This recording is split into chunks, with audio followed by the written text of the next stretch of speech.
কত বছর সময় দিতে চান এই সরকারকে? 5 বছর। 5 বছর কারা কারা 5 বছর সময় দিতে চান একটু হাত তোলেন। আচ্ছা, যাই হোক, এইখানে যেহেতু প্রসঙ্গটা আসলো যে যারা দখল করছে তাদেরকে মানে ভোট দিবেন না, তো যাই হোক, বিষয়গুলো আসলে খুবই চমৎকার আলোচনা এখানে হয়েছে।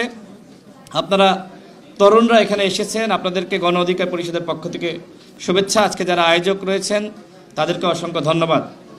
আজকে যে বিষয়টি নিয়ে আলোচনা হচ্ছে, পানি, কৃষি, অত্যন্ত গুরুত্বপূর্ণ বিষয়।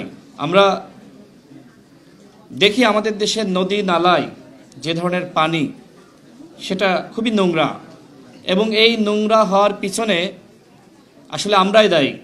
আমরা এখানে যারা আছি, আমরা কি আসলে যখন রাস্তা দিয়ে হাঁটি, টিস্যু দিয়ে যখন আমরা মুখ পরিষ্কার করি, তখন কি আসলে টিস্যুটা কোনো ডাস্টবিনে রাখি? ঢাকায় ডাস্টবিন নাই, তো আমরা সেটা পকেটে রেখে বাসায় গিয়ে বা অন্যত্র আমরা রাখতে পারি, কিন্তু সেটা কিন্তু আমরা রাস্তায় ফেলে দিই। আবার যেখানে নদী বা খাল বিল আশপাশে ডুবা, আমরা সেখানেও ফেলে দিই। তার মানে এই যে পরিবেশ ধ্বংস হচ্ছে, এই পরিবেশ ধ্বংসের পিছনে কিন্তু আমি, আপনি, আমরা সবাই দায়ী। আমরা যদি সবাই সচেতন হই, তাহলে আমাদের এই পরিবেশ রক্ষা করা সম্ভব, নদী রক্ষা করা সম্ভব। আপনার যে এলাকায় নদী কেউ দখল করছে, আপনারা তরুণরা যেভাবে গণ অভ্যুত্থানে ভূমিকা রেখেছেন, আপনারা যদি সেই দখলদারদের বিরুদ্ধে অবস্থান নেন, তাহলে কি আসলে এই দখলবাজি চলতে পারে?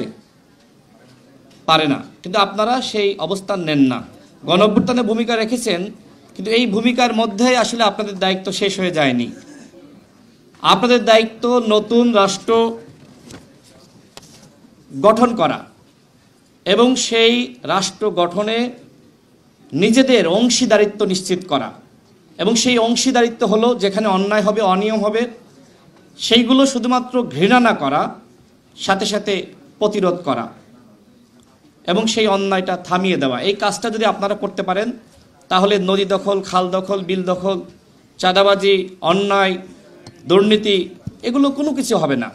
আপনাদেরকে সচেতন থাকতে হবে। এরপর আমরা দেখি ভূমি দখল হয়ে যায় আমাদের, সেই ভূমিগুলো আমাদের উদ্ধার করা সবার দায়িত্ব।